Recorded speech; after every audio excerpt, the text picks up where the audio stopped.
Hello, this is my Kali. Yeah, here she's my Kali, my Ishta, the one I revere. I revere her the most, and I've painted her in various mediums at various times. This was done in 2008, 2009, sometime in between. I've painted her on canvas, on paper, I've sculpted her in bronze, and I think this was so close to me, this work was so close to me.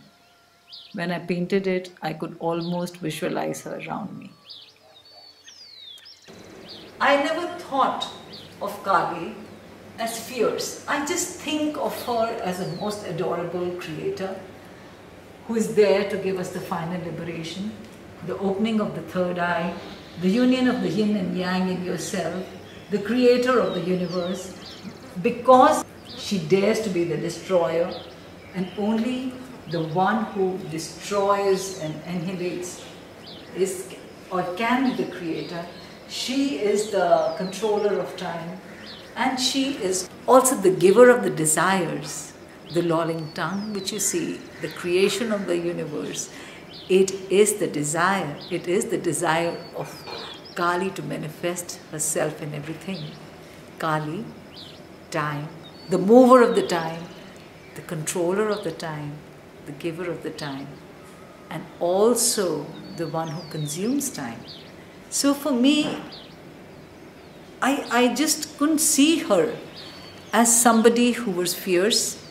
I really thought of her as a very young person, as of course as a very strong person, strong god or a goddess, but at the same time I saw her as a very, very benevolent mother.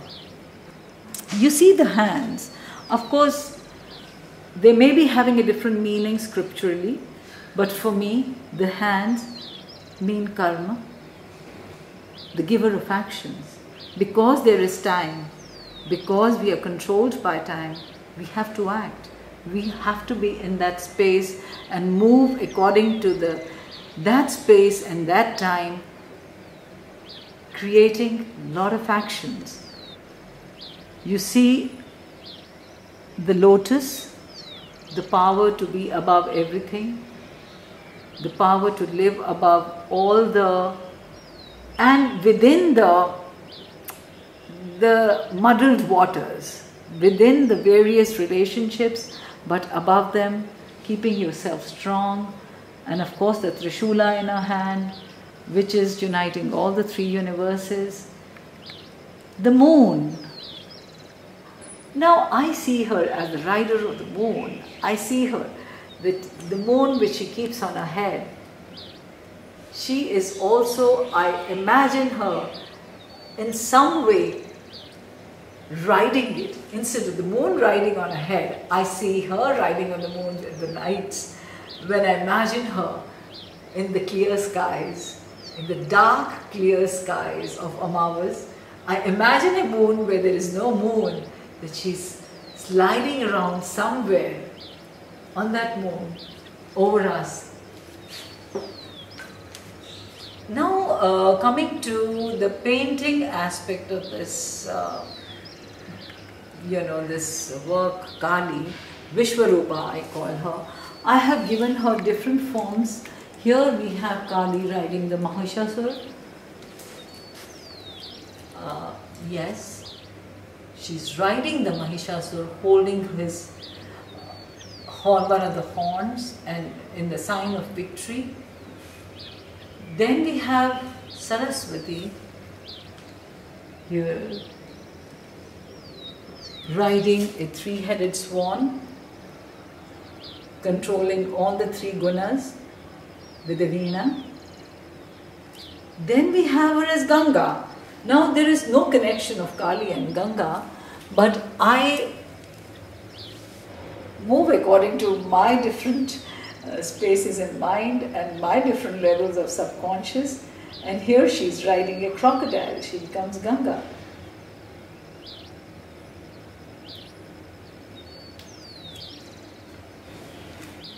Here she is Maheshwari, riding the bull. Here she is Vaishnavi riding a Garud. And there we have Chinnamasta. So I tried to bring about various different forms of the goddess Shakti around in this painting, and of course it was all around the green and the lotuses. Here we see her slaying the Mahishasur. I tried to bring about all the attributes of nature within her. You can see the birds in her arms. Here you can see the cows. Here you can see the bulls.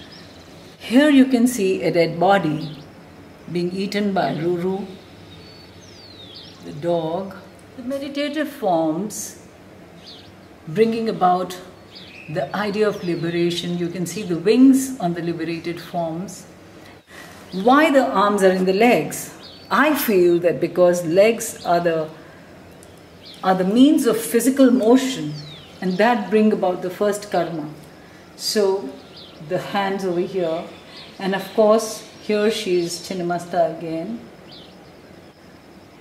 And the little, I think I made children here because only she has the right to break about the ideas, to bring about ideas. Ideas can be physical forms as beings, and ideas can be something which we imagine in our mind. So only there is a difference of physical form, this body, which is there between something which is born and something which is dead or not there. You can see different dakinis flying around in the sky above, which is also very symbolic with the golden wings. Now, the golden wings are the wings of liberation. And on one side I made in golden, the golden lotuses.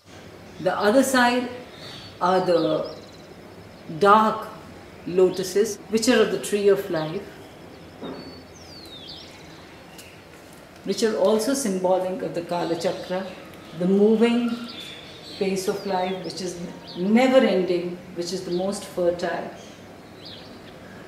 Reds of the morning, blacks of the night, yearnings of the past and the freshness of present, all caught up in the amalgamation of 5 elements under the spell of Maya, engulfing, floundering, celebrating, seducing me into her world of magic, a world of dreams, walking me through this inexplicable experience, influencing me to open my thoughts to greater heights, stringing me into watching the flight of limitless dreams into the discipline of happening. That's Kali for me.